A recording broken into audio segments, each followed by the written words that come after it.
Hello and welcome to Just One More Watch and welcome to Helm Weekend. Perhaps you remember a couple of months ago I reviewed this, the Helm Vanuatu. Now I gave it such a positive review that I felt the need to precondition the entire video, assuring you the viewer that I hadn't been taking 50s from the owner of Helm watches to positively review his piece. You can rest assured that at Just One More Watch I don't take money under the counter or over the counter to speak favourably about particular watch brands. Today it's the turn of the Helm Khuraburi, or at least that's my best guess at the pronunciation. Perhaps you noticed it spinning away hypnotically in my winder over the last 6 weeks or so, and it's another cracker. And simultaneously to the review of the Khuraburi, I'm going to release a Helm v Helm head-to-head video. If you're interested in buying one of these two fantastic watches, and I think you should be interested in buying one of these two fantastic watches, that video might give you a little bit of direction as to which one is the right watch for you. So let's get into the review of the Khuraburi then. Wait for the loom shot on this one. I suggest you turn down the brightness on your chosen device just for that. Let's get on with it. So another cracker from Helm then. You really do get far more watch and a far better quality watch than I have encountered at this price point.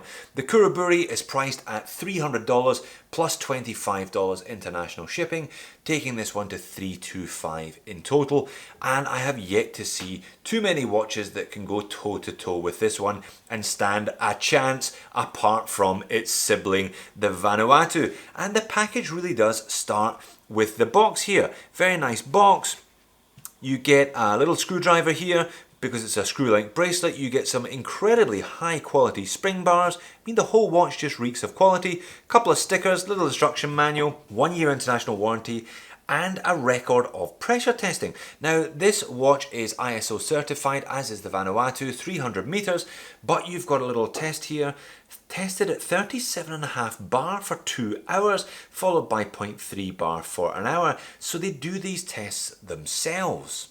This is a proper diver's watch and one you can be confident in, I'm sure. And again, this watch is so good, there aren't really all that many negatives, and the negatives aren't necessarily negatives. So I'm going to do the same thing that I did with the Vanuatu. Indeed, I'm going to call it the Helm review when I talk about the negatives first and then get on to the gushing praise. So, negative number one then, the movement. The movement inside the Khuraburi is the Seiko NH38. Now this is the no date version of the ubiquitous NH35 date version and the NH36, which has the day and date. Now I have proven on more than a number of occasions on this channel so far that you can pick up a watch with one of these Seiko movements for well under $60. So the fact that this watch costs over $300 by the time you get it shipped to you and it still contains the same movement, you know, that could be viewed as a negative. Certainly for $300 there are plenty of other dive watches out there, from Borealis, from Phoebus, etc, which feature the Miyota 9015, a proper Japanese made high beat automatic. So a bit of a neg then? Well, yes and no.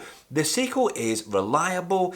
There are rumours that these things rarely need service. 10-year service intervals is perfectly possible, and that's a good thing. You probably don't want to be taking the back off one of these more than is ultimately necessary. And talk about accuracy. I'll pop up the movement accuracy report. Now this one, spinning away in the boxy winders, bit of wrist time as well there, coming in within a second over the course of a month. That is outrageous. When a movement is that accurate and that reliable, is there any need to go with a fancier movement that may not be as reliable? So negative number one, not particularly a negative then. Negative number two concerns the dimensions and specifications. This is a big chunky watch. 43mm diameter across the bezel, 42 across the case. We're looking at 15 plus millimeters thick. Sized up for my 7-inch wrist, this one weighs in at exactly 200 grams. So You know, a watch of this scale, this size, those dimensions is not going to be for everyone. Indeed, I find this and the Vanuatu just a little bit too big for my tastes. However, that lug tip to lug tip is only 48, and as you can see, drilled lugs, bringing that effectively inboard a little bit. So it does wear quite well considering the overall size and bulk. So -2, not all that much of a negative. -3, well, this one is a little bit more subjective. I find the Khuraburi perhaps a little bit cartoony. The volume control, like one of Spinal Tap's amplifiers, cranked up to 11 out of 10. Look at those giant indices. Look at the giant slabby arrow hands there. Look at that sapphire bezel insert. The Arabics there, so big they're squeezed in, they're a little bit crooked. The links in the bracelet, absolutely enormous. Looks like something out of a Flintstones cartoon perhaps. The whole watch is just a little bit pumped up, certainly by comparison to its more conservative brother, the Vanuatu. Again though, that's subjective. You might look at this and think it's the best looking watch you've ever seen. Even the lume, should I put up the lume shot? Nah, I'll make you wait a little bit longer for that. Again, the lume is 11 out of 10. But if you don't mind the looks, then I guess negative number 3 isn't all that negative either. On to the gushing praise then. Well, lovely piece of domed sapphire crystal, sapphire insert on that bezel as well, which is fantastic. But really, it's all about the quality, the build and the feel of this watch. It is so overbuilt. That was the word I used several times during the Vanuatu review, and it is just as valid here. Big 8mm screw down crown there, no crown guards. We've got the crown at the 4 o'clock, though I believe there are a couple of different options. They basically invert the watch and have the crown up there at the 10 if you prefer, but very much suitable for its purpose here as a diver's watch. We have a printed dial today, printed logo at least, but we've got applied indices, so a nice little bit of depth, a nice little bit of texture, just a plain chapter ring there, and minute markers all the way around the outside. Great finishing on the case. Brushed throughout, no polished surfaces anywhere, and those drilled lugs are a boon when it comes to swapping the straps over with this. Look at the machining on the bezel, really very nice, very clean indeed. And as you'd expect from a dive watch, we've got 120 click unidirectional. Such a robust feeling from the bezel as well. No backplay there whatsoever, just rock solid. Whole thing feels like it's been hewn from granite. And really solid bracelet on this one as well. Look at the size of those links. Absolutely huge. Lovely buckle here as well. Almost too difficult to operate. You gotta pull that one. Great mill clasp. No flexibility to speak of in here. Just a tiny little bit of play, but fantastic. And as I said, proper screw links. Very, very easy in operation. Very easy to size this bracelet. Solid end links, of course. And look at that case back. So much depth to it, real big, deep etch there, just advertising the model name, 300 meters. The fact that it's ISO compliant, the NH38, and obviously a bit of Helm branding. And that's the particular model number. You may have spotted it on the depth testing as well, each one individually numbered. All right, you waited long enough, there's the lume shot. Ridiculous. I have not seen a watch with this much lume before, certainly not at this price point. That's the payback of those big cartoony hands and indices, just gobfuls of C3 Superluminova, including plenty on the sapphire bezel as well. Almost too much, but not quite.